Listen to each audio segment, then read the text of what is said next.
My dear student, today I am going to teach you President of India।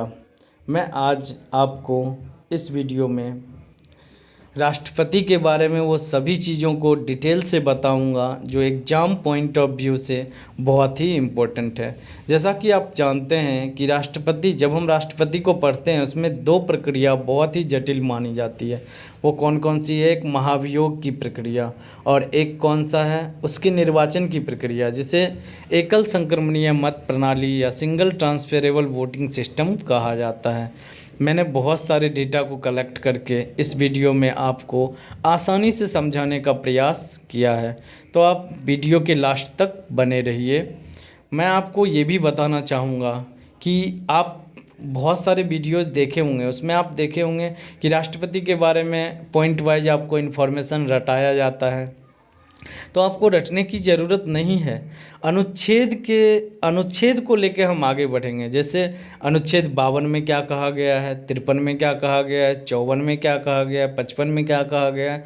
राष्ट्रपति से related जो भी अनुच्छेद हैं वो सभी को हम एक एक करके पढ़ते चलेंगे और राष्ट्रपति के बारे में इन्फॉर्मेशन कलेक्ट करते चलेंगे। तो बिना समय बर्बाद किए हम स्टार्ट करते हैं। प्रेसिडेंट ऑफ इंडिया, भारत के राष्ट्रपति। अब आर्टिकल 52 की बात करते हैं। तो आर्टिकल 52 अनुच्छेद 52 में एक बात कही गई है। क्या कहा गया है कि there shall be a president of India, Bharat का एक क्या होगा? राष्ट्रपति होगा। मतलब राष्ट्रपति के पद की व्याख्या किस में किया गया है? अनुच्छेद 52 में कहा गया है। आगे बढ़ते हैं। अनुच्छेद 53 में क्या कहा गया है कि all executive power of the union government shall be vested in president. संघ सरकार की सारी शक्तियाँ किस में निहित होती है? राष्ट्रपति में निहित होती है। आप जानते भी हैं, कोई भी अंतर्राष्ट्रीय समझौता होता है या देश से रिलेटेड कोई महत्वपूर्ण निर्णय का होता है, उन सभी में जो निर्णय बनाया जाता है जिस पेज पे, उसके ऊपर में किसका नाम होता है?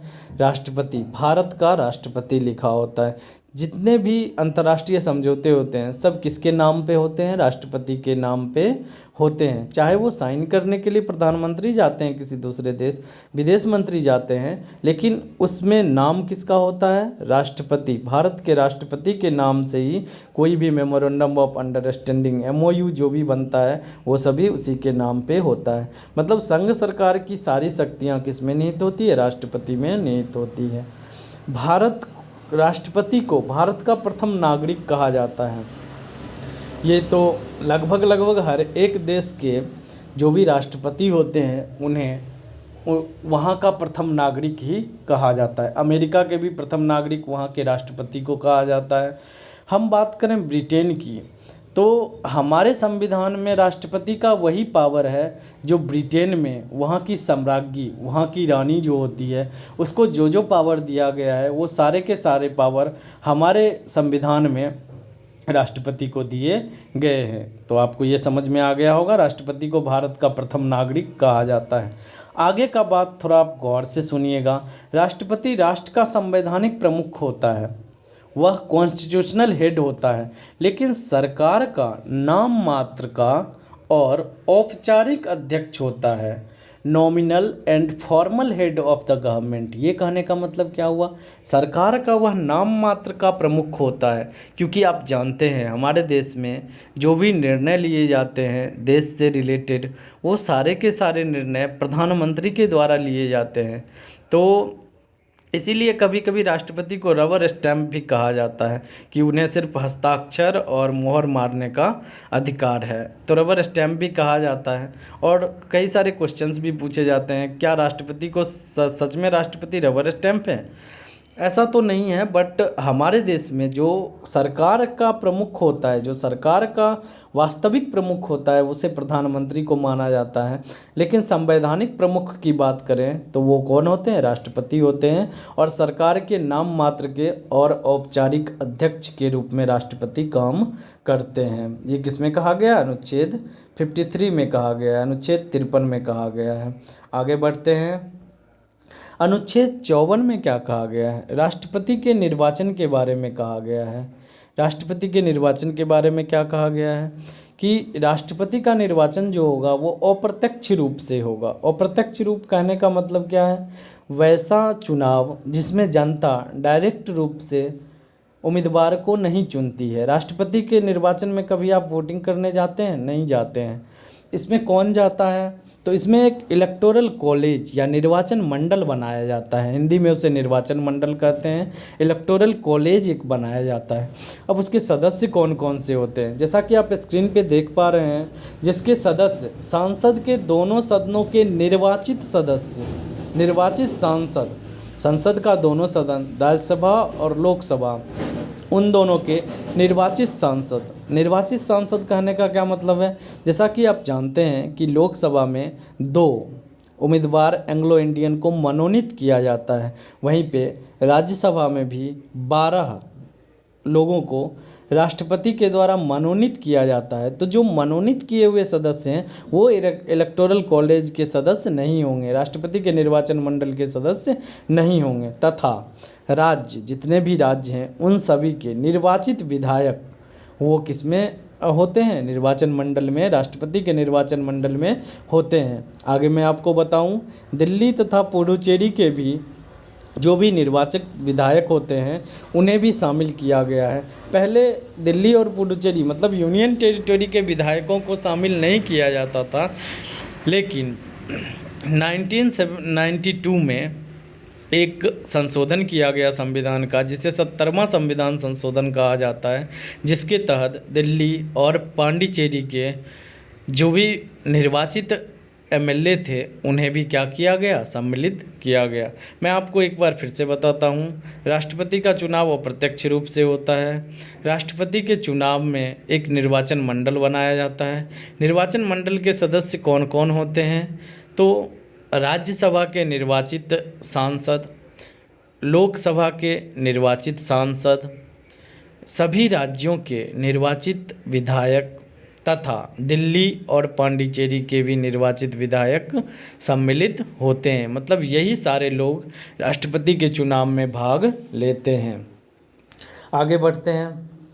तो जैसा कि आपको स्क्रीन पे दिख रहा है, निर्वाचन मंडल में दिल्ली तथा पुडुचेरी के निर्वाचित विधायकों को 70वें संविधान संशोधन 1992 में जोड़ा गया।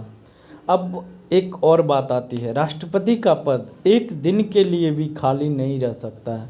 राष्ट्रपति का पोस्ट कभी भी खाली नहीं हो सकता, इसीलिए कार्यपालक राष्ट्रपति या उसे क्या कहा जाता है? एक्टिंग प्रेसिडेंट के पद की बात की गई है।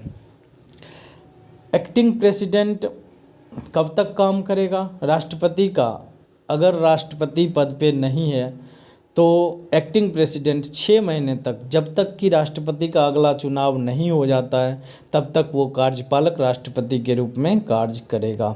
अब पहली बात आती है कि राष्ट्रपति का पद खाली क्यों होगा? तो मेनली 3 तरह से राष्ट्रपति का पद खाली होता है। या तो राष्ट्रपति पर महाभियोग लगा के उसे हटा दिया गया है, या राष्ट्रपति ने स्वयं इस्तीफा दे दिया है, या फिर पद पे रहते हुए कार्यकाल के दौरान ही राष्ट्रपति की मृत्यु हो जाती है।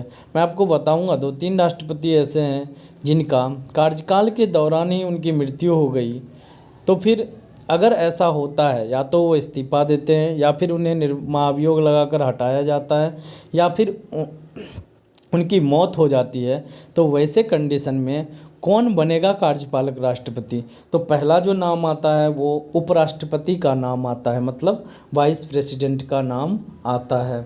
आगे बात करते हैं, अगर वाइस प्रेसिडेंट किसी कारणवश पद पे नहीं है तो फिर कौन होंगे कार्यपालक राष्ट्रपति के रूप में? तो सर्वोच्च न्यायालय के मुख्य न्यायाधीश कार्यपालक राष्ट्रपति के रूप में बनेंगे।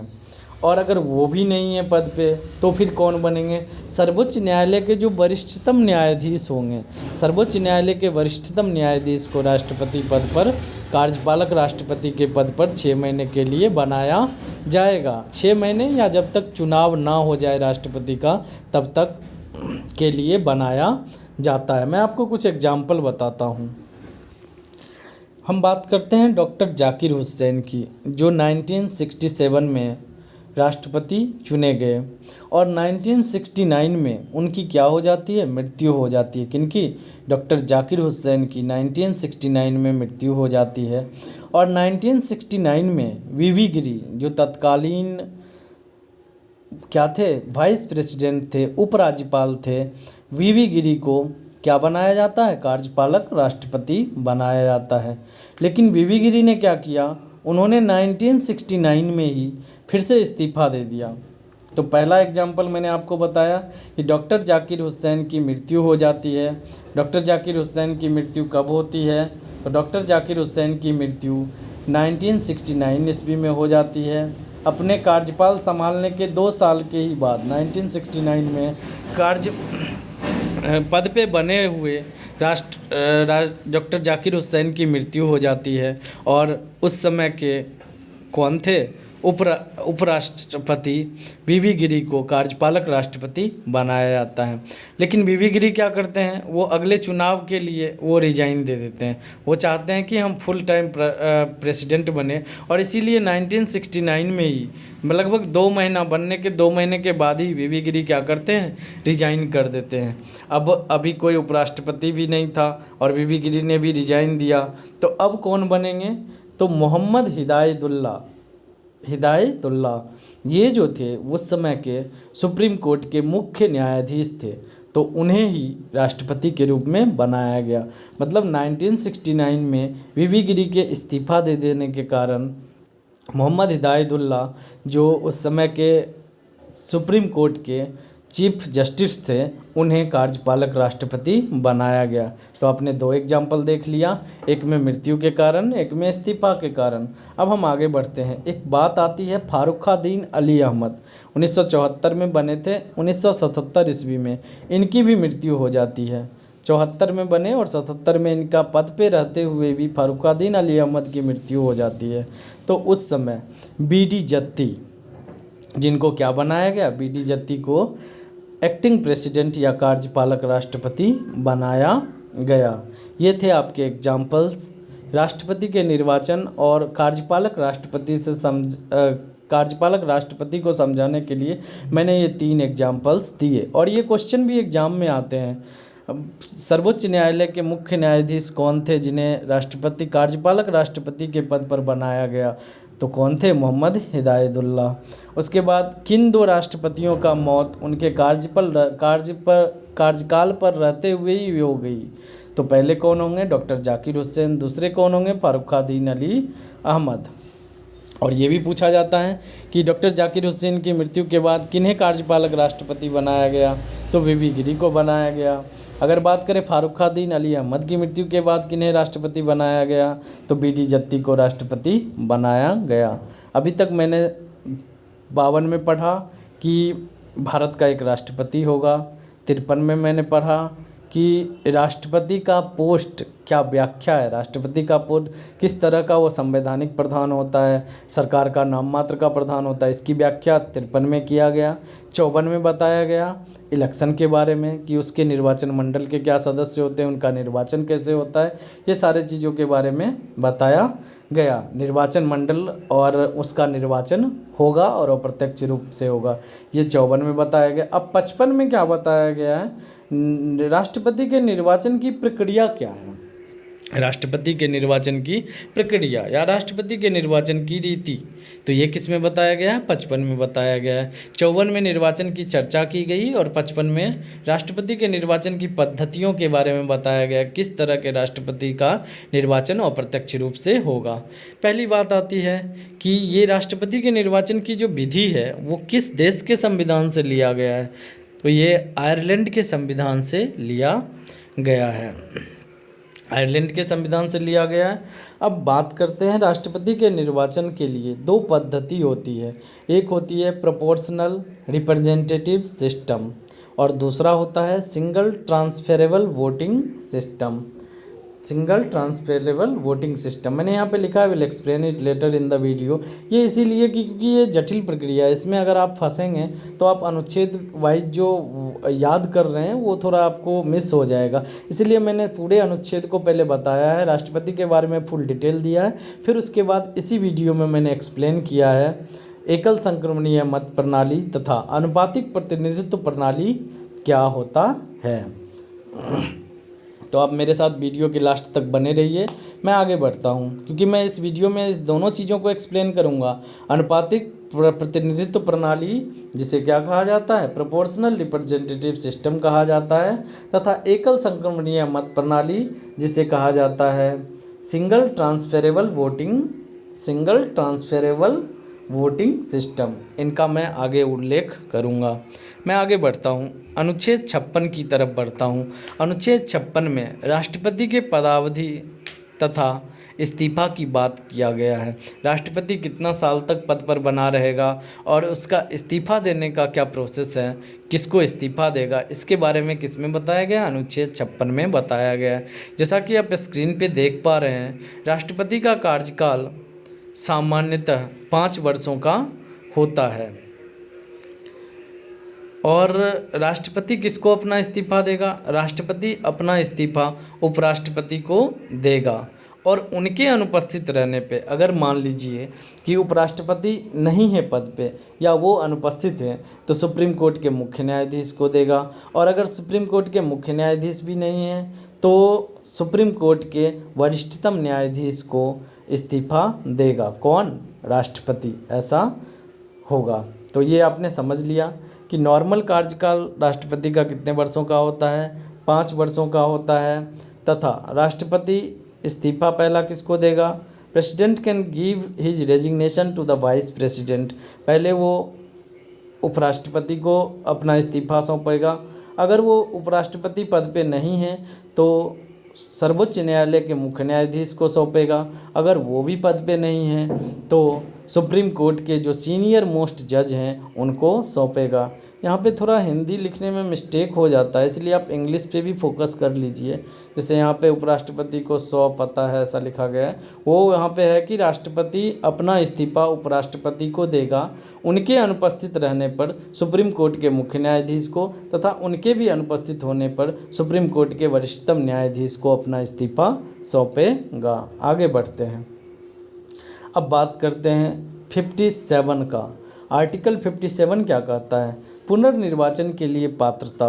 राष्ट्रपति के पुनर्निर्वाचन का क्या प्रक्रिया है, कोई भी व्यक्ति जो भारत के राष्ट्रपति के रूप में पद धारण करता है या कर चुका है इस संविधान के अन्य उपबंधों के अधीन रहते हुए उस पद के लिए पुनर्निर्वाचित होने का पात्र है। मतलब मैंने सीधे ही इंग्लिश में लिखा है, in India 1 person can be elected as the president n number of times.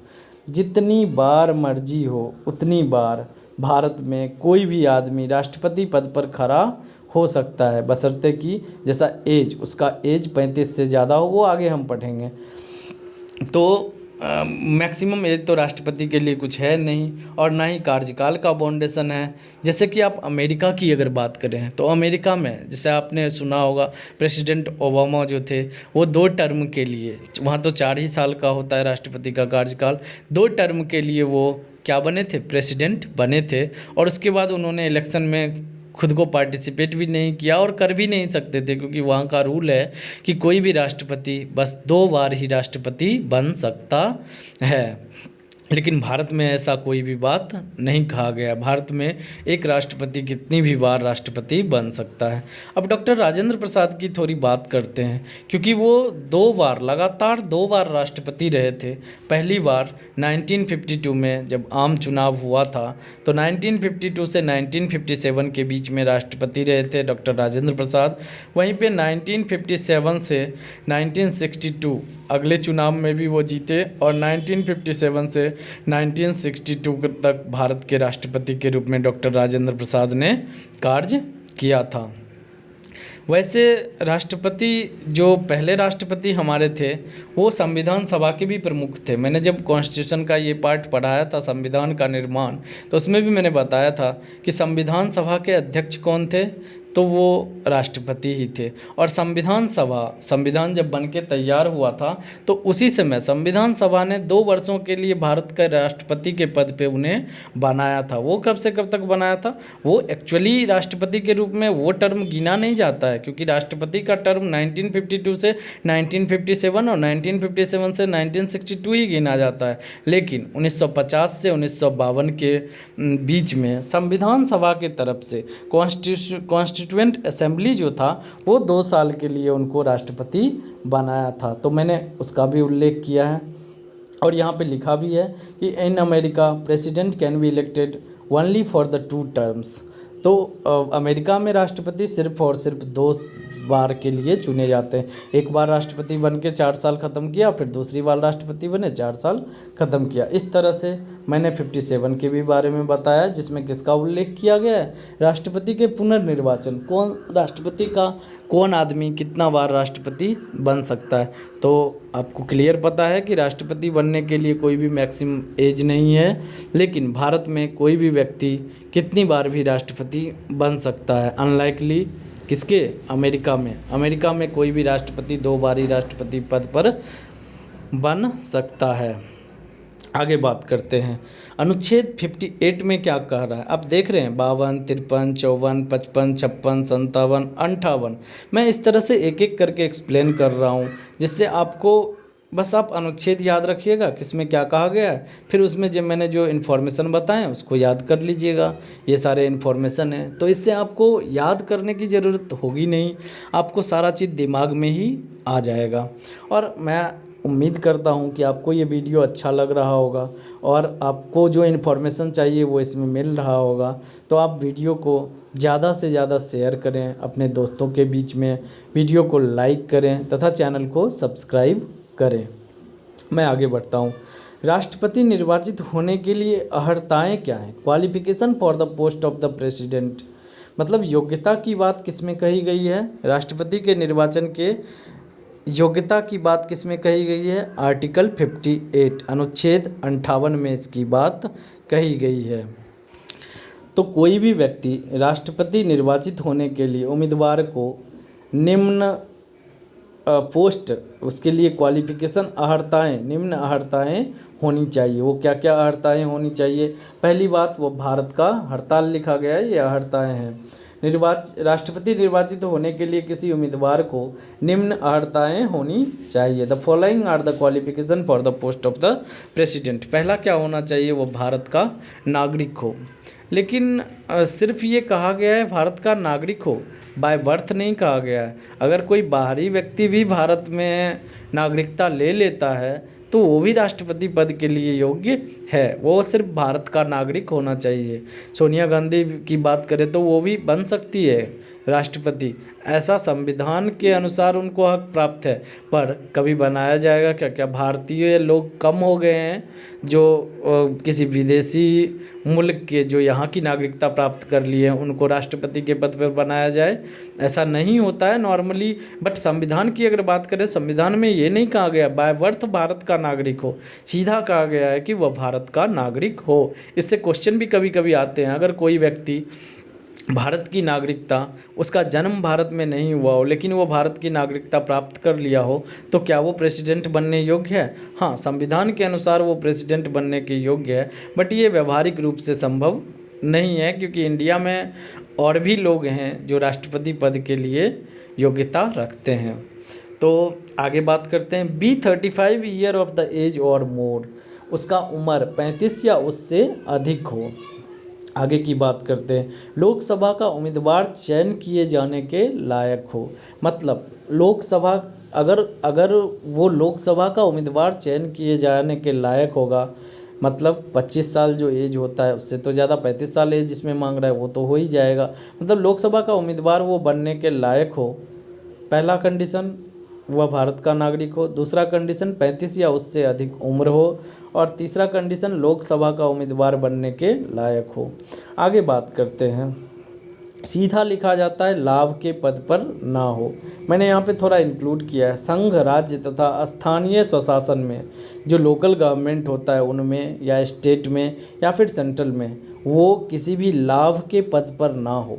लाभ के पद का तो बहुत बड़ा व्याख्या होता है, लेकिन मैंने यहाँ पे शॉर्ट में आपको समझाने का प्रयास किया है। अब समझिए कि लाभ का पद कौन कौन सा, कोई भी, अगर आप कोई भी, जैसे कोई भी ऑफिसर है वो किसी पद पे है, बात करें हम सचिव की बात करें, या कोई भी जो सरकारी अफसर होते हैं जो किसी भी पोस्ट पे हैं, उन्हें क्या माना जाता है, लाभ का पद माना जाता है। लेकिन कुछ पद ऐसे होते हैं जिन्हें लाभ का पद नहीं माना जाता। मैं आपको एग्जाम्पल देके भी समझाऊंगा। आप पहले जानिए कि कौन कौन सा पद लाभ का पद नहीं माना जाता है। तो आपको लिखा हुआ है, all ministers of the union government, केंद्रीय मंत्रिमंडल के सभी मंत्री, जितने भी मंत्री होते हैं, चाहे वो फाइनेंस मिनिस्टर हो, चाहे वो वित्त मंत्री हो, चाहे वो गृह मंत्री हो, कोई भी मंत्री हो, जो सेंट्रल गवर्नमेंट में जो भी मंत्री होते हैं उन्हें लाभ का पद नहीं माना जाता है। राष्ट्रपति हो, उन्हें भी लाभ का पद नहीं माना जाता है। उपराष्ट्रपति को भी लाभ का पद नहीं माना जाता है। राज्य के गवर्नर को भी लाभ का पद नहीं माना जाता है। और राज्य मंत्रिमंडल, मतलब जो राज्य में मंत्री होते हैं, उनके भी पद को लाभ का पद नहीं माना जाता है। मैंने ये बोला, अब मैं आपको एग्जाम्पल देके समझाता हूँ कि सच में ये लाभ के पद नहीं होते हैं, क्योंकि ऐसा 2-3 एग्जाम्पल है मेरे नज़र में, जो आदमी इन सब पोस्ट पे थे लेकिन वो राष्ट्रपति के रूप में चुने गए। तो जैसे प्रणब मुखर्जी, मैंने यहाँ पे लिखा है, प्रणब मुखर्जी जिस समय कांग्रेस के हैं, और वो जिस समय प्रेसिडेंट बने थे उस समय वो वित्त मंत्री थे। उन्होंने वित्त मंत्री के पद से इस्तीफा नहीं दिया, वो इलेक्शन में खड़े हुए, इलेक्शन जीते और वो प्रेसिडेंट बने। उनका खुद ही पोस्ट जो था वित्त मंत्री का वो ख़त्म हो गया। अगर वो लाभ के पद पे होते तो वो राष्ट्रपति के लिए योग्य होते ही नहीं। लेकिन ऐसा हुआ कि वो वित्त मंत्री थे जिस समय वो चुनाव लड़े थे। आगे मैं आपको एग्जाम्पल देता हूँ, रामनाथ कोविंद, आप जानते हैं रामनाथ कोविंद अभी अपने राष्ट्रपति के रूप में हैं। और रामनाथ कोविंद अपने राष्ट्रपति पद, जब वो चुनाव जीते थे उस समय वो किसके गवर्नर थे, बिहार के ही गवर्नर थे वो। चूँकि वो लाभ का पद नहीं था इसीलिए उन्हें योग्य माना गया उस पद के लिए, राष्ट्रपति पद के लिए, और वो चुनाव जीते। और चुनाव जीतने के बाद उनका पद खुद ही क्या हो गया, ख़त्म हो गया, मतलब गवर्नर का पद खुद ही समाप्त हो जाता है। तो ये बातें किसमें कही गई है, मतलब राष्ट्रपति की योग्यताओं के बारे में, उनकी अर्हताओं के बारे में, क्वालिफिकेशन के बारे में अनुच्छेद 58 में उल्लेख किया गया है। आगे बढ़ते हैं। अनुच्छेद 59, 59वां अनुच्छेद जो है उसके बारे में हम बताते हैं। तो राष्ट्रपति की सेवा शर्तें क्या होती है।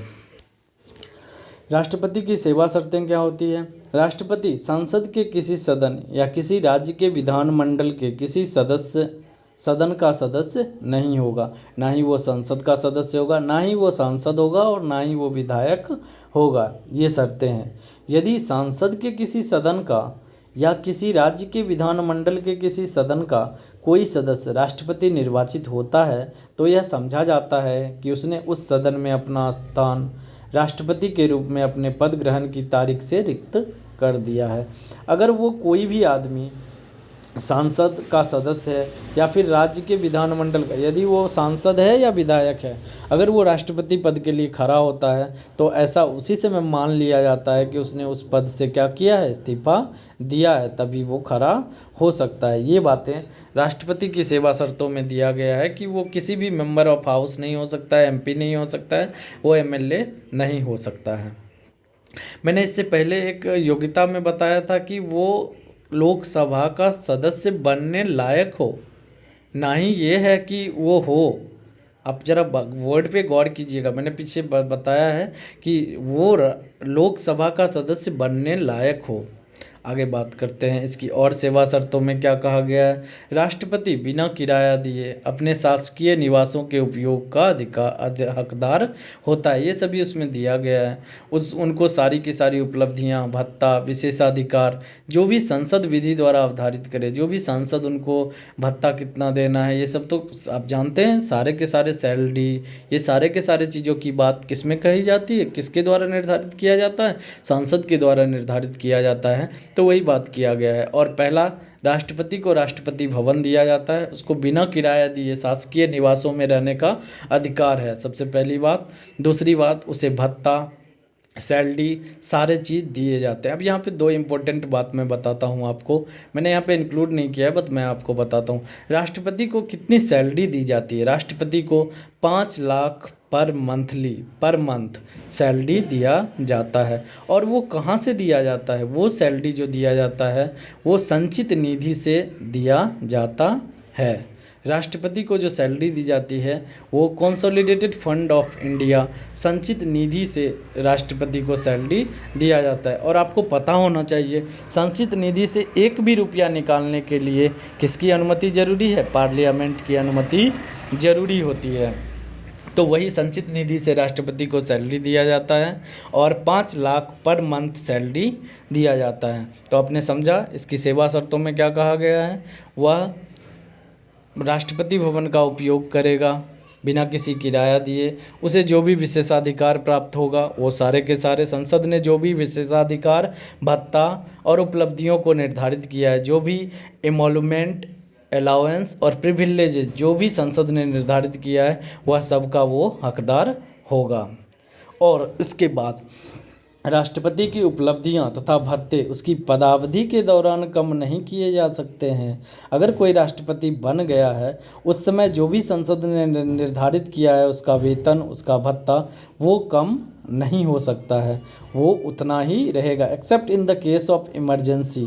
जब भी वित्तीय आपात होता है तो इन सब के भी सैलरी में शायद कटौती की जाती है। लेकिन अगर ऐसा कुछ भी नहीं है तो राष्ट्रपति का जो भी सैलरी होगा वो जिस समय पोस्ट पे बना है उस समय तक संसद ने जो निर्धारित उसका सैलरी किया है वो उसे मिलते रहेगा, उसमें किसी भी प्रकार की कटौती नहीं की जाएगी।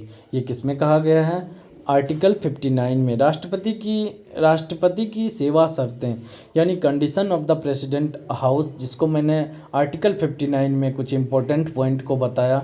अब हम आगे बढ़ते हैं। ओथ ऑफ द प्रेसिडेंट, राष्ट्रपति के शपथ की बात करते हैं। राष्ट्रपति का शपथ कौन दिलाता है? The president will take oath in presence of the chief justice of India. ये तो आप जानते ही हैं, राष्ट्रपति के शपथ मुख्य न्यायाधीश के समक्ष दिलवाया जाता है। अगर मुख्य न्यायाधीश नहीं है तो फिर किसके समक्ष दिलवाया जाएगा? तो उनकी अनुपस्थिति में वरिष्ठतम जज, जो सुप्रीम कोर्ट के वरिष्ठतम जज होते हैं, जो न्यायाधीश होते हैं, उनके समक्ष दिलवाता है। पहले तो मुख्य न्यायाधीश अगर होंगे तो वही राष्ट्रपति को क्या कराएंगे? शपथ दिलाएंगे। अगर किसी कारणवश मुख्य न्यायाधीश नहीं है तो फिर वरिष्ठतम जो न्यायाधीश होंगे संसद के वे राष्ट्रपति को शपथ दिलाएंगे। आगे बात करते हैं आर्टिकल 61 का। तो इसमें उल्लेख किया गया है procedure for the impeachment of the president. आप यहाँ पे ज़रा हेडिंग को अच्छे से समझिए। मैंने यहाँ पे लिखा है इम्पीचमेंट ऑफ द प्रेसिडेंट। ये 61 में उल्लेख किया गया है।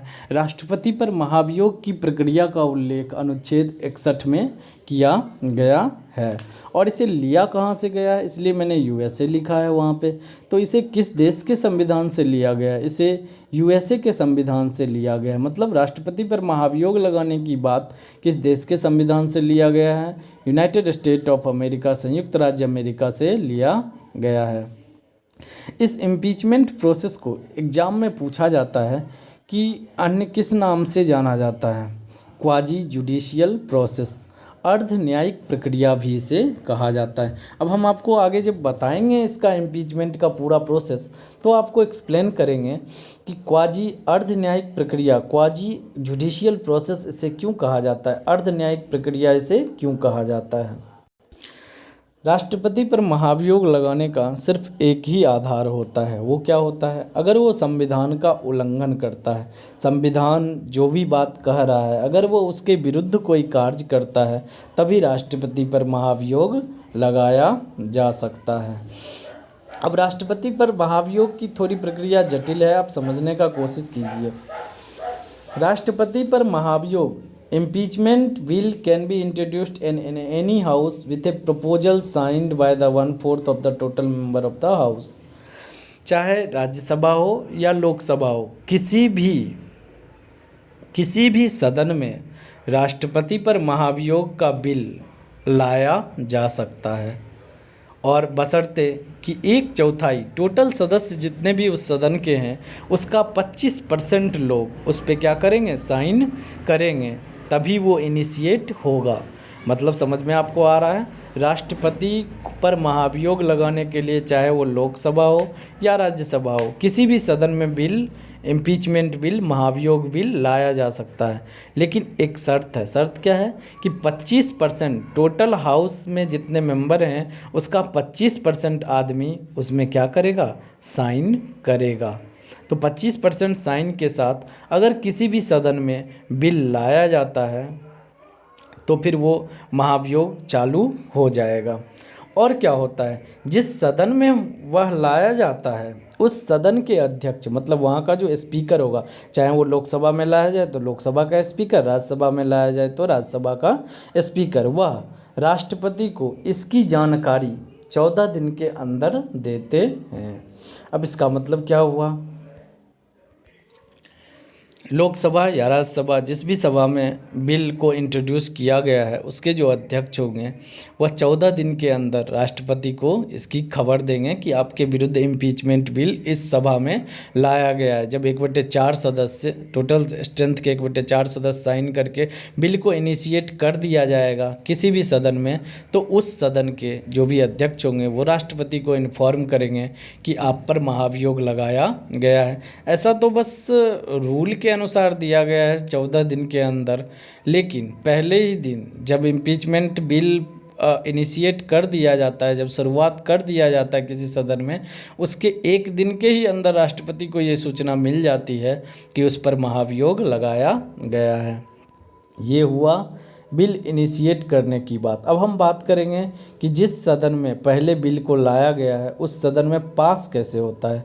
तो 2/3 मेजोरिटी, आगे देखिए आप, अगर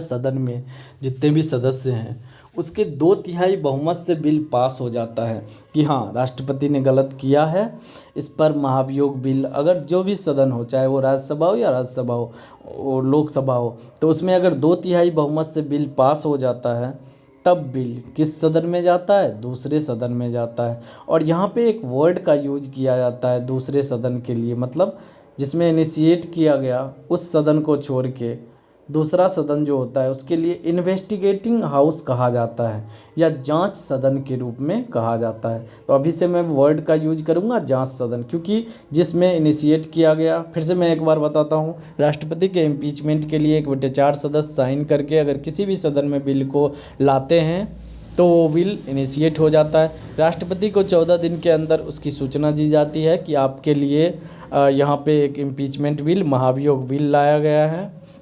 और 2/3 बहुमत से जब उस सदन से, जिस सदन में इनिशिएट किया गया वहाँ से जब पास हो जाता है बिल, तो वह नेक्स्ट सदन में जाता है, अगले सदन में जाता है, जो भी दूसरा सदन है उसमें जाता है। और वहाँ पर उसे, उस सदन को क्या नाम दिया गया है, जांच सदन या इन्वेस्टिगेटिंग हाउस कहा गया है। अब यहीं पे आपका वो भी क्वाजी जुडिशियरी प्रोसेस का भी कंसेप्ट क्लियर होगा। अब जो इन्वेस्टिगेटिंग सदन होता है, जो जांच सदन होता है, उसमें एक कमेटी बनाई जाती है, इन्वेस्टिगेशन कमेटी बनाई जाती है, जिसके हेड के रूप में किनको नियुक्त किया जाता है, मुख्य न्यायाधीश को, सुप्रीम कोर्ट के मुख्य न्यायाधीश को नियुक्त किया जाता है। सुप्रीम कोर्ट के जो हेड जज होते हैं, जो मुख्य न्यायाधीश होते हैं, उन्हें उस जांच सदन में जांच कमेटी जो बनाई जाती है, जांच समिति बनाई जाती है, उसके अध्यक्ष के रूप में चुना जाता है। अब वो जांच समिति क्यों बनाया जाता है? जांच समिति इसीलिए बनाया जाता है क्योंकि संविधान के बारे में कहा गया है, राष्ट्रपति के बारे में कहा गया है कि उसने संविधान का उल्लंघन किया है। अब इसका जांच कौन करेंगे? जो संविधान के जानकार होंगे। वो सबसे बड़े कौन होते हैं? सुप्रीम कोर्ट के जो हेड चीफ जस्टिस होते हैं, मुख्य न्यायाधीश होते हैं, वही इसका जांच करते हैं। तो उन्हें ही अध्यक्ष के रूप में बना के उस जांच सदन में ये रिपोर्ट प्रस्तुत किया जाता है उनके द्वारा। अगर वो उनको लगता है कि राष्ट्रपति ने संविधान का उल्लंघन किया है, मतलब जांच सदन में जांच समिति के द्वारा अगर राष्ट्रपति को दोषी पाया जाता है तो फिर वहाँ भी 2/3 बहुमत से उसे पास होना जरूरी होता है। अगर जांच सदन को लगता है कि राष्ट्रपति पर ये गलत आरोप उस पहले सदन में लगाया गया है, तो वो उसी वक्त बिल क्या हो जाता है, खारिज हो जाता है। लेकिन अगर उनको लगता है कि सच में राष्ट्रपति ने संविधान का उल्लंघन किया है, जो समिति बनाई जाती है उस समिति को लगता है, तो फिर उस सदन में भी 2/3 बहुमत से बिल पास होना चाहिए। जो नेक्स्ट सदन, जो जांच सदन था, उनमें भी कितने बहुमत से पास होना चाहिए, 2/3 बहुमत से बिल पास होता है और फिर राष्ट्रपति पर महाभियोग लग जाता है और राष्ट्रपति को अपने पद से हटना पड़ता है। ये थी पूरी महाभियोग की प्रक्रिया। मैं आपको एक बार फिर से शॉर्ट में बताता हूँ। राष्ट्रपति पर महाभियोग लगने के लिए सदन का निर्धारण नहीं, कोई भी सदन, चाहे वो लोकसभा हो या राज्यसभा हो, उसमें बिल लाया जा सकता है। जिस सदन में पहली बार बिल लाया गया वहाँ के 25% सदस्य का हस्ताक्षर बिल पे होता है, तभी बिल की शुरुआत की जाती है। जब बिल की शुरुआत की जाती है तो उस सदन के जो हेड होते हैं, जो अध्यक्ष होते हैं, वो राष्ट्रपति को 14 दिन के अंदर सूचना देते हैं कि आप पर महाभियोग लगाया गया है। फिर वहाँ से 2/3 बहुमत से अगर पास हो जाता है तो वह दूसरे सदन में जाता है। दूसरे सदन को जांच सदन कहा जाता है।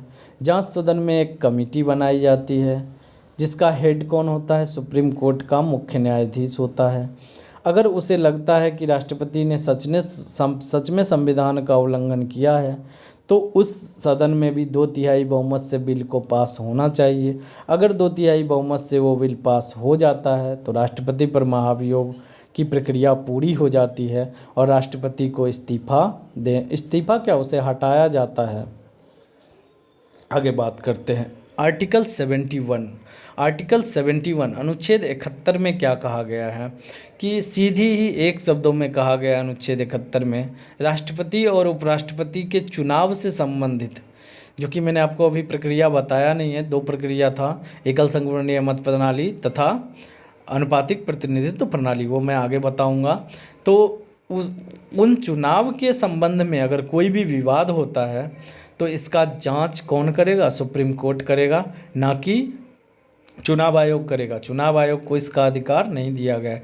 राष्ट्रपति के चुनाव में जो भी गड़बड़ी होती है उसका जांच सुप्रीम कोर्ट करता है और उसका ही निर्णय क्या होता है, अंतिम होता है। आगे बात करते हैं आर्टिकल 71 के बारे में। तो आर्टिकल 71 की बात करें तो आर्टिकल 71 में राष्ट्रपति के pardon power of the president, राष्ट्रपति के क्षमादान की शक्ति का उल्लेख किया गया है। अब जानते हैं किसी भी को फांसी की भी सज़ा अगर होती है और राष्ट्रपति अगर उसे पहले याचिका दिया जाता है, जैसे किसी को फांसी की सज़ा होती है, वो राष्ट्रपति को याचिका देता है कि मुझे इससे मुक्त किया जाए। अगर राष्ट्रपति चाहे तो वह उसे फांसी की सज़ा को भी रोक सकता है, किसी के सज़ा को भी कम कर सकता है। तो इस तरह से इसका वर्णन किस में किया गया, अनुच्छेद 72 में किया गया है। अब मैं आपको वो प्रोसेस बताता हूँ जो राष्ट्रपति के चुनाव से संबंधित है। आप यहाँ ध्यान से देखिएगा, मैंने बहुत सारे एग्जाम्पल्स दिए हैं। प्रोपोर्शनल रिप्रेजेंटेटिव सिस्टम, अनुपातिक प्रतिनिधित्व प्रणाली क्या होता है, इसको समझने से पहले आपको एक समझना पड़ेगा। First past the post system होता है, वो मैंने यहाँ पे इंक्लूड नहीं किया है, बट अब देखिए। तो वो क्या होता है, first past the post system. मैं बात करता हूँ लोकसभा के चुनाव की। आप जानते हैं लोकसभा का क्षेत्र होता है, अगर लोकसभा के चुनाव की बात करते हैं तो उसमें जो भी क्षेत्र होते हैं वहाँ पे 2-3 हर एक पार्टी के एक उम्मीदवार खड़े होते हैं। मैं एक एमपी के चुनाव की बात कर रहा हूँ, वहाँ पे अलग अलग पार्टी के उम्मीदवार खड़े हुए। उनमें क्या देखा जाता है, सिर्फ ये देखा जाता है कि जनता ने किसको वोट दिया है। मान लीजिए कि 3 उम्मीदवार खड़े हुए हैं, एक उम्मीदवार को 20% वोट मिला है, एक उम्मीदवार को 40% वोट मिला है और एक उम्मीदवार को 40%, ये तो ड्रॉ हो जाएगा, एक उम्मीदवार को 30% वोट मिला है, एक उम्मीदवार को 50% वोट मिला है और एक उम्मीदवार को 20% वोट मिला है। तो 30%, 50% और फिर 20%, इस तरह से 3 उम्मीदवार को वोट मिला है। तो सीधा ही 50% जिसको वोट मिला है, जिसको सबसे ज़्यादा वोट मिला है, वो क्या हो जाएगा, एमपी हो जाएगा। लेकिन आपने यहाँ पे एक बात गौर किया, 50% तो एक उम्मीदवार को मिला है, बट 20% और 30% जो दूसरे उम्मीदवार को वोट दिया गया है, वो तो उस उम्मीदवार के विरोध में था ना, वो तो उस उम्मीदवार को नहीं चाहता था। मतलब लाइक 50% उसका आया, उसको 50% लोगों ने स्वीकार किया, लेकिन 50% लोग तो उसको नकारा भी है, क्योंकि दूसरे उम्मीदवार को उन्होंने वोट दिया है। तो ये सिस्टम, इसी सिस्टम को हटाने के लिए अनुपातिक प्रतिनिधित्व प्रणाली का बात किया गया है। और मैं आपको बताऊंगा कि यहाँ पे ऐसे वोटिंग नहीं होता है कि आप जिसको चाहते हैं बस उसको वोट कर लीजिए। आप जब लोकसभा के चुनाव में जाते हैं तो आप क्या करते हैं, सीधा का सीधा आपको जो पसंद होता है उस उम्मीदवार का बटन दबा देते हैं। लेकिन जब राष्ट्रपति के चुनाव में आप अगर शामिल होंगे तो आपको जितने भी उम्मीदवार हैं सबको प्रेफरेंस देना पड़ेगा कि फर्स्ट प्रेफरेंस किसको दिया जाए, सेकंड प्रेफरेंस हम इसको दे रहे हैं, थर्ड प्रेफरेंस हम इसको दे रहे हैं। आगे मैं एग्जांपल से समझाऊंगा। तो इसी चीज़ को हटाने के लिए, मतलब इसी प्रॉब्लम को हटाने के लिए अनुपातिक प्रतिनिधित्व प्रणाली का उल्लेख किया गया है। अब इसमें हम जानते हैं कि एक एमएलए का वोट क्या होता है और एक एमपी का वोट कितना होता है। तो total number of MLA MP कितना होता है वो मैंने ऊपर जो इन्फॉर्मेशन लिखा है पहले समझने का कोशिश कीजिए। 233 जो कि राज्यसभा के निर्वाचित सदस्य होते हैं, 233, और 543 जो कि किसके होते हैं, लोकसभा के निर्वाचित सदस्य होते हैं। दोनों मिला के टोटल जो एमपी भाग लेते हैं वो कितने होते हैं, 776, 776 इतने एमपी राष्ट्रपति के चुनाव में भाग लेते हैं। दोनों हाउस के, लोकसभा और राज्यसभा दोनों के निर्वाचित सदस्य 776 भाग लेते हैं। आगे बात करते हैं एमएलए की। तो एमएलए में कौन से होते हैं, 4200, अप्रॉक्स कितने, 4200 के लगभग एमएलए जो हैं वो भाग लेते हैं। आगे मैं पूरा इन्फॉर्मेशन बताऊंगा। तो इन्हीं एमपी, अब देखिए एमपी की संख्या कम है, एमएलए की संख्या ज़्यादा है, तो यहाँ पे भी सही से तो नहीं हो पाएगा ना, इन्हीं लिए सही से वोटिंग नहीं हो पाएगा, क्योंकि जिनकी संख्या कम है और जिनकी संख्या ज़्यादा है उनके वोट को इक्वेट करने के लिए इस सिस्टम में 2 फार्मूला लगाया जाता है। पहला फार्मूला क्या होता है, एक एमएलए का जो वोट होता है वो कैसे काउंट किया जाता है, total population of the state और द यूनियन टेरिटरी। जो भी स्टेट या यूनियन टेरिटरी की हम बात करते हैं वहाँ का जितना जनसंख्या होता है उसको हम किससे भाग देते हैं, total number of elected member of that state legislative assembly या फिर यूनियन टेरिटरी इनटू 1000 करते हैं। इस तरह से हम एक एमएलए के वोट को निकालते हैं। अब देखिए आगे कैसे, मैं एग्जाम्पल दिखाता हूँ आपको। देख रहे हैं आप सीधा अरुणाचल प्रदेश की बात कीजिए। यहाँ पे सेकंड नंबर पे अरुणाचल प्रदेश है, वो आप आसानी से समझ पाएंगे। तो अरुणाचल प्रदेश में लेजिस्लेटिव असेंबली में कितना सीट है, 60 सीट है। और मैं बात कर रहा हूँ इलेक्टिव मेंबर का, मनोनीत सदस्यों का बात नहीं कर रहा हूँ। 60 सीटें हैं जिस पे एमएलए विधायक चुन के आते हैं। और वहाँ का टोटल पॉपुलेशन कितना है, 4,67,511 वहाँ का टोटल पॉपुलेशन के है।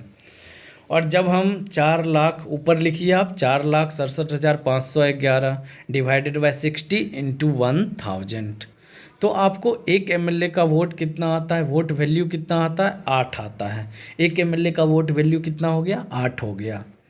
अब वहाँ के टोटल एमएलए का वोट वैल्यू कितना हो गया, तो 60 एमएलए थे, एक एमएलए का वोट वैल्यू 8 हो गया, तो 60 गुने 8 कितना हो गया, 480 हो गया, 480 हो गया। इसी तरह से टोटल वैल्यू निकाला जाता है, वोट का टोटल वैल्यू निकाला जाता है। तो आपने ये फॉर्मूला समझ में आया आपको। देखिए total population of the state, जैसे मैंने बोला था वहाँ के केस में कितना था, 4,67,100 कुछ था, 4,67,511। तो ऊपर हम रखेंगे 4,67,511, डिवाइड करेंगे किससे, total elected member of that state legislative assembly हम बात कर रहे थे अरुणाचल प्रदेश की, वहाँ पे 60 है, 60 इंटू 1,000। यहाँ से हमको value of N MLA vote कितना आया, एक एमएलए का वोट कितना वैल्यू आया, वो आया 8। अब टोटल वहाँ का वोट वैल्यू कितना हो जाएगा, तो चूँकि 60 एमएलए थे, 60 एमएलए थे और 8 से मैंने गुना किया तो 480। इसी तरह टोटल वोट को काउंट किया जाता है कि इतना वोट टोटल आएगा, इतना वोट वैल्यू होगा। तो आगे देखते हैं। इस तरह से मैंने 7 यहाँ पे एग्जाम्पल दिया है, आप देख लीजिए, सब में वही प्रोसेस को अपनाया गया है। मतलब एक एमएलए का वोट निकाला गया, फिर उसको टोटल नंबर ऑफ एमएलए से गुना करके total value of the votes निकाला गया है। तो 7 के बाद मैंने सीधा एग्जाम्पल 31, वो यूनियन टेरिटरी को जोड़ के भी दिया गया है। 29 राज्य, पहला इन्फॉर्मेशन 29 राज्य और 2 यूनियन टेरिटरी को जोड़ के दिया गया। ये पहला डेटा है, इसीलिए अब तो जम्मू कश्मीर अलग हो चुका है, मतलब जम्मू कश्मीर अब राज्य के रूप में नहीं रहा।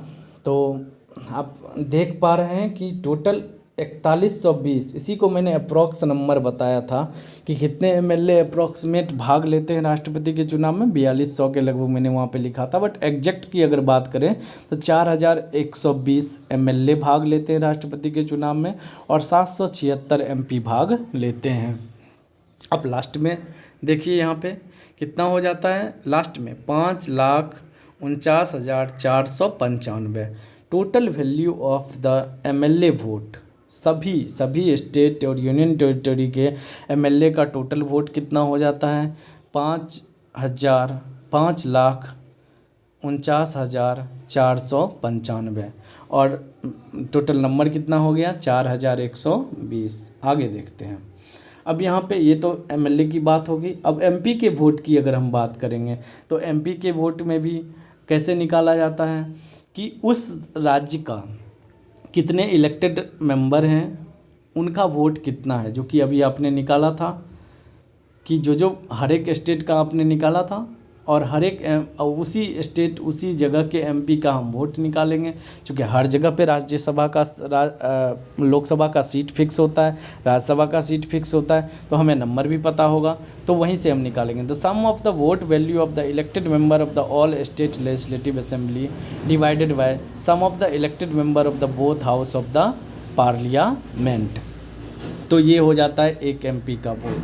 टोटल आप देख चुके हैं कितना था, 5, एक वोट वैल्यू ऑफ 1 वोट कितना हो जाएगा, पहला कितना था 5,49,495, उसको मैंने भाग दिया 776 से, कितना गया, पॉइंट में आता है 708.11, उसको मैंने राउंडेड कर दिया 708 के लगभग।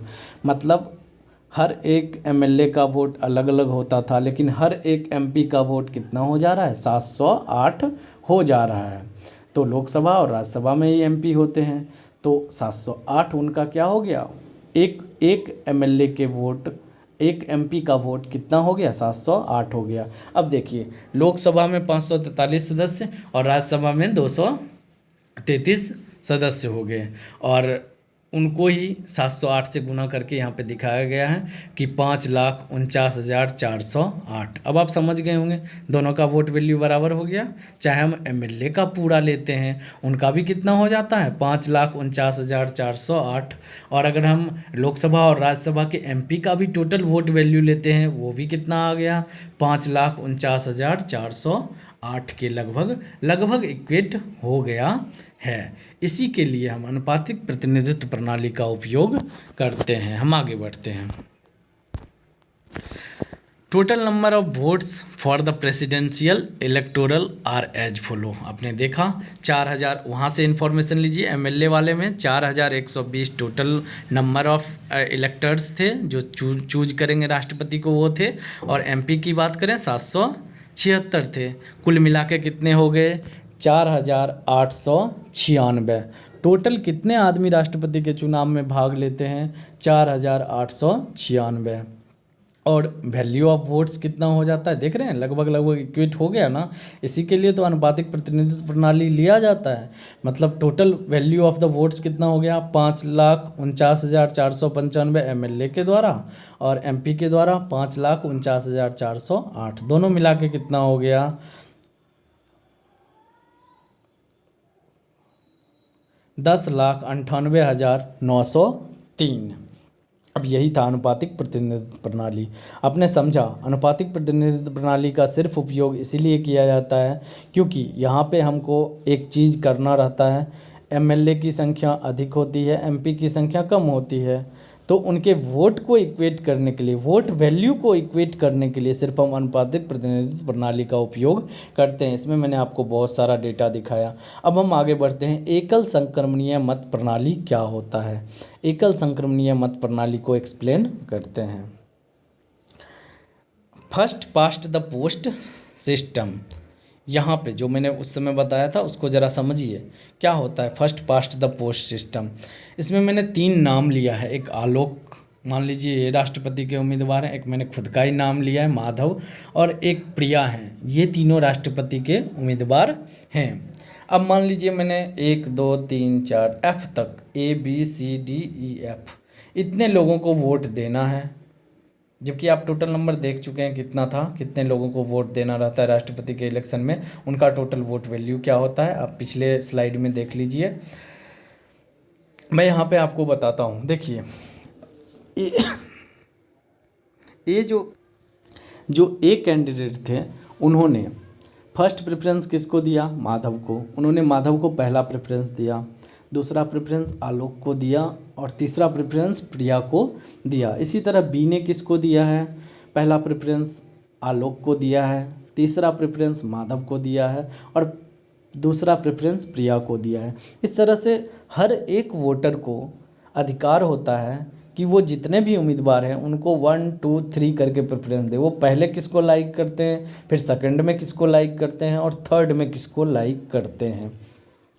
यहाँ पे आप देख रहे हैं 3 4 5 6 उम्मीदवार हैं और 6 उम्मीदवार में सबसे ज़्यादा फर्स्ट प्रेफरेंस किसको मिला है, तो 4 फर्स्ट प्रेफरेंस माधव को मिला है। मतलब यहाँ पे 50% से ज़्यादा फर्स्ट प्रेफरेंस किसको मिल गया है, माधव को मिल गया है। इसका मतलब फर्स्ट फेज ऑफ काउंटिंग जब होगा, अगर इस तरह का मुद्दा आता है और राष्ट्रपति के चुनाव में, और फर्स्ट फेज ऑफ काउंटिंग जब होगा, जब मतगणना का पहला चरण होगा, उसी में डिक्लेयर हो जाएगा माधव क्या हो जाएगा, वो राष्ट्रपति पद के लिए नियुक्त हो जाएगा, क्योंकि उसे पहले ही चरण के मतगणना में 50% से ज़्यादा वोट मिले हैं। मतलब फर्स्ट प्रेफरेंस में जिस आदमी को 50% से ज़्यादा वोट राष्ट्रपति के चुनाव में मिल जाएगा, तो उसे ही क्या माना जाएगा, विजयी माना जाएगा। इस केस में तो माधव विजयी हो गया।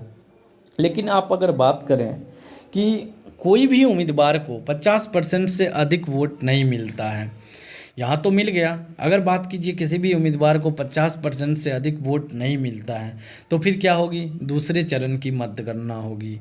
दूसरे चरण की मतगणना, पहला चरण में डिक्लेयर नहीं हो पाया तो फिर से चुनाव नहीं कराया जाएगा। जो वोट किए गए हैं उसी के बेसिस से फिर से सेकंड चरण का मतगणना किया जाएगा, सेकंड चरण का काउंटिंग स्टार्ट किया जाएगा। अब देखिए वहाँ पे मैंने जैसे बताया था, मान लीजिए कि टोटल उम्मीदवार 2500 जो आप देख रहे हैं, वहाँ पे मैंने 6 उम्मीदवार को लिया। मान लीजिए टोटल उम्मीदवार जो थे राष्ट्रपति के चुनाव में वो 3 थे, आलोक, माधव और प्रिया। और टोटल कैंडिडेट जो मतलब इलेक्ट करने वाले थे, जो भी एमपी और एमएलए थे, वो मान लीजिए 2500 है। तो 2500 को हाफ करेंगे, मतलब 1250 जिसको फर्स्ट प्रेफरेंस दे दिया वो हो जाएगा। तो पहला केस में तो वो तो ख़त्म है। अभी सेकंड केस में समझिए, आलोक की अगर हम बात करें तो 700 लोगों ने, मान लीजिए 700 लोगों ने आलोक को फर्स्ट प्रेफरेंस दिया था, 1000 लोगों ने माधव को फर्स्ट प्रेफरेंस दिया था और 800 लोगों ने प्रिया को फर्स्ट प्रेफरेंस दिया था। तो आलोक का सबसे कम है, जिसका सबसे कम फर्स्ट प्रेफरेंस होगा उसके वोट को हम दूसरों के वोट में ऐड कर देंगे। तो यहाँ पे 700 लोगों ने आलोक को पहला प्रेफरेंस दिया था। अब आलोक तो पहले ही कट गए क्योंकि इनको सबसे कम वोट आया है। आलोक तो कभी भी प्रेसिडेंट बन ही नहीं सकते हैं। सेकंड वोटिंग की मैं बात कर रहा हूँ। तब अब उनके वोट को तो वेस्ट जाएगा, उनके वोट को क्या किया जाएगा, बांटा जाएगा। अब हम उस 700 लोगों का देखेंगे कि उन 700 लोगों ने सेकंड प्रेफरेंस किसको दिया था। तो सेकंड प्रेफरेंस की अगर बात करते हैं, 700 लोग में 200 लोग ने माधव को सेकंड प्रेफरेंस दिया था और 500 लोगों ने प्रिया को सेकंड प्रेफरेंस दिया था। तो मैंने उनके वोट को इसमें जोड़ दिया। अब माधव को टोटल वोट कितना आया, 1200, और प्रिया को कितना वोट आया, 1300। अगर फर्स्ट फेज में कोई नहीं मतगणना के बाद निर्धारित नहीं हो पाता है तो इसी तरह जिसको सबसे कम वोट आता है उसके वोट को हम क्या करते हैं, जितना आदमी ने उसको वोट दिया तो उसका वोट तो बेकार चला गया फर्स्ट प्रेफरेंस का, क्योंकि उसका संख्या ज़्यादा नहीं है। तो फिर हम उसके जितने आदमी ने फर्स्ट प्रेफरेंस में आलोक को दिया था उन सभी आदमी को हम यहाँ पे लेंगे और देखेंगे कि उन्होंने सेकंड प्रेफरेंस किसको दिया था। तो सेकंड प्रेफरेंस में 200 माधव को दिया, 500 प्रिया को दिया। इसके वोट को हम यहाँ पे जोड़ देंगे, माधव और प्रिया में जोड़ देंगे। अब कितना कितना हो गया, 1200 माधव को मिला और 1300 किसको मिला, प्रिया को मिला। तो यहाँ फिर 50% का कंसेप्ट आएगा। तो 50% कितना होता है, 1250। माधव को तो नहीं मिला, उसको तो 1200 ही मिला है। तो प्रिया यहाँ पे विजयी हो जाएगी। सेकंड चरण का काउंटिंग अगर किया जाएगा तो इसमें प्रिया विजयी हो जाएगी, क्योंकि उसे 1250 से ज़्यादा वोट मिला है, ज़्यादा वोट वैल्यू मिला है, 1300 मिला है। इस तरह से मैंने आपको बताया कि क्या होता है एकल संक्रमणीय मत प्रणाली, क्या होता है अनुपातिक प्रतिनिधित्व प्रणाली, और क्या होता है फर्स्ट फेज ऑफ काउंटिंग, और क्या होता है सेकंड फेज ऑफ काउंटिंग। मैं एक बार फिर से समझाने का प्रयास करता हूं। अनुपातिक प्रतिनिधित्व का प्रणाली सिर्फ इसीलिए किया जाता है क्योंकि एमपी की संख्या कम होती है, एमएलए की संख्या ज़्यादा होती है, उनके वोट वैल्यू बस बराबर हो जाएं, इसीलिए अनुपातिक संक्रमणीय मत प्रणाली का उपयोग किया जाता है। आप वीडियो को पीछे ले जाके देख सकते हैं फिर से। अनुपातिक प्रतिनिधित्व प्रणाली का उपयोग किया जाता है। अब हम बात करते हैं एकल संक्रमणीय मत प्रणाली की। वो इसीलिए क्योंकि यहाँ प्रेफरेंस वाइज अगर 3 उम्मीदवार है, तीनों को आप प्रेफरेंस दीजिए, और जिसको फर्स्ट प्रेफरेंस अगर 50% से किसी उम्मीदवार को ज़्यादा मिल गया तो वो पहले ही फेज काउंटिंग में, पहले ही चरण के मतगणना में वो विजयी घोषित हो जाएगा। अगर किसी भी उम्मीदवार को पहले चरण के गणना में पहला प्रेफरेंस 50% से अधिक अगर नहीं मिला है तो सेकंड फेज ऑफ काउंटिंग होगा, और सेकंड फेज ऑफ काउंटिंग में उस उम्मीदवार का वोट काटा जाता है जो उम्मीदवार को सबसे कम वोट फर्स्ट प्रेफरेंस का मिला है, उसके वोट को मिला दिया जाता है। और मान लीजिए थर्ड फेज का भी काउंटिंग आगे हो सकता है। अगर यहाँ भी किसी का निर्णायक नहीं हुआ तो किसको सबसे कम वोट मिला था तो उसके वोट को लेके फिर हम ऐसे ही करते चलते हैं। इसे ही कहा जाता है एकल संक्रमणीय मत प्रणाली, सिंगल ट्रांसफरेबल वोटिंग सिस्टम। तो मैं उम्मीद करता हूँ आपको ये समझ में आ गया होगा। तो एक पॉइंट और भी है, वीवी गिरी ऐसे राष्ट्रपति थे जिन्होंने दूसरे चरण के मतदान में चुनाव जीता था, राष्ट्रपति नियुक्त हुए थे। मतलब फर्स्ट चरण के मतदान में उनके जो भी आदमी थे वो ड्रॉ हो गए होंगे पूरा का पूरा, मतलब किसी को भी 50% से ज़्यादा वोट नहीं आया होगा। तो फिर सेकंड चरण का मतदान किया गया वीवी गिरी के चुनाव में, और वहाँ से सेकंड चरण के मतदान में वीवी गिरी को चुना गया। आगे मैं पावर्स ऑफ द प्रेसिडेंट, हाँ मैंने अनुच्छेद का बात किया था, 72 तक मैंने बात किया था। आप आगे की बात करें जैसे अध्यादेश जारी करने का 123 होता है ना, 1 2 3 आप जानते होंगे। अध्यादेश जारी, ऑर्डिनेंस जारी करने का अधिकार होता है किसको, राष्ट्रपति को। राष्ट्रपति के और भी कई सारे पावर्स हैं जिसको हम एक एक करके अगले वीडियो में पढ़ेंगे। तो आप वीडियो को ज़रूर देखिए, पूरे अच्छे से देखिए और अगले वीडियो का इंतज़ार कीजिए। मैं अगला वीडियो बहुत ही जल्द बनाने वाला हूं। इसमें मैं राष्ट्रपति के शक्तियों के बारे में उल्लेख करूंगा और मैं भारत के जितने भी राष्ट्रपति हुए हैं उनके बारे में जो भी इम्पोर्टेंट इन्फॉर्मेशन है एक एक करके, राजेंद्र प्रसाद से लेके रामनाथ कोविंद तक, अभी जो राष्ट्रपति हैं उन तक, जितने भी राष्ट्रपति हैं उन सभी के बारे में मैं इन्फॉर्मेशन दूंगा। तो अगले वीडियो में आपको क्या मिलेगा, पावर ऑफ प्रेसिडेंट, और जितने भी, चूँकि वो सारे के सारे ऑर्डिनेंस पावर, अध्यादेश शक्ति, वो सारे के सारे अनुच्छेद को मैंने नहीं लिखा है, क्योंकि जब मैं यहाँ पे एक्सप्लेन करूँगा पावर ऑफ प्रेसिडेंट तो उसी में सारे के सारे चीज़ आ जाएंगे। तो आप मेरे चैनल को सब्सक्राइब करें, वीडियो को लाइक करें और ज़्यादा से ज़्यादा दोस्तों के बीच शेयर करें और नोटिफिकेशन बेल को दबा लें, ताकि आगे आने वाले मेरा जो भी वीडियो हो वो आपको मिलता रहे। मैंने ये सीरीज ही चालू किया है, पहले मैं इसमें सेंट्रल गवर्नमेंट को पढ़ाऊँगा, फिर उसके बाद स्टेट गवर्नमेंट को पढ़ाऊँगा, फिर उसके बाद लोकल गवर्नमेंट को पढ़ाऊँगा। इस तरह से मैं पूरा का पूरा जो आपका इंडियन पॉलिटी है उसको अच्छे से एक्सप्लेन करने का प्रयास करूँगा। तो मैं आपको एक बार फिर से बोलता हूँ, आप चैनल को सब्सक्राइब करें, वीडियो को लाइक करें, ज़्यादा से ज़्यादा शेयर करें और नोटिफिकेशन बेल को दबा लें।